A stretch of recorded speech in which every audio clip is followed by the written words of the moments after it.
Today bank நிஃப்டில 1,72,000 rupees எப்படி profits பண்ணோம்னு இந்த வீடியோல டீடைலா பார்ப்போம். இந்த ட்ரேடுக்காக ஆல்மோஸ்ட் 1 வீக் வெயிட் பண்ணோம். Nifty and fin Nifty already external லிக்விடிட்டியை கலெக்ட் பண்ணிடுச்சு. பேங்க் நிஃப்டி மட்டும் தான் ஸ்டில் இன்னமும் எக்ஸ்டர்னல் லிக்விடிட்டியை கலெக்ட் பண்ணாம இருக்கு. நேத்து பேங்க் நிஃப்டில பிரைஸ் ட்ரெண்ட் லைன் லிக்விடிட்டியை கலெக்ட் பண்ணிட்டு டிமாண்டை டேப் பண்ணிச்சு.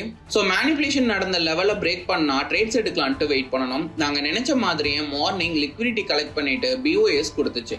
BOS கொடுத்த லெவல்ல பேங்க் நிஃப்டி கால் ஆப்ஷன்ல 25 லாட்ஸ் பை பண்ணியிருந்தோம். டார்கெட் செட் பண்ண எங்களுக்கு 2 ஐடியா இருந்துச்சு. எக்ஸ்டர்னல் லிக்விடிட்டி 900 பாயிண்ட்ஸ் இருந்துச்சு. சோ ஒரே நாள்ல அவ்வளோ மூவ்மெண்ட்ஸ் போக சான்ஸ் கம்மிங்கிறதுனால இண்டிகேட்டர்ஸ்ல sell signal or external liquidity level எது ஃபர்ஸ்ட் வருதோ அங்க ட்ரேட க்ளோஸ் பண்ணிடலாம்னு முடிவு பண்ணணும். எக்ஸ்டர்னல் லிக்விடிட்டி லெவலுக்கு முன்னாடியே இண்டிகேட்டர் செல் சிக்னல் கொடுத்ததுனால இந்த ட்ரேட அங்கேயே க்ளோஸ் பண்ணி 1,72,000 rupees ப்ராஃபிட்ஸ் புக் பண்ணிட்டோம். நிஃப்டில 2 ட்ரேட் எடுத்திருந்தோம். அதோட எக்ஸ்பிளனேஷன்ஸ் வீடியோவை எங்க வெப்சைட் அண்ட் மொபைல் ஆப்ல அப்லோட் பண்ணிருக்கோம். செக் பண்ணி பாருங்க.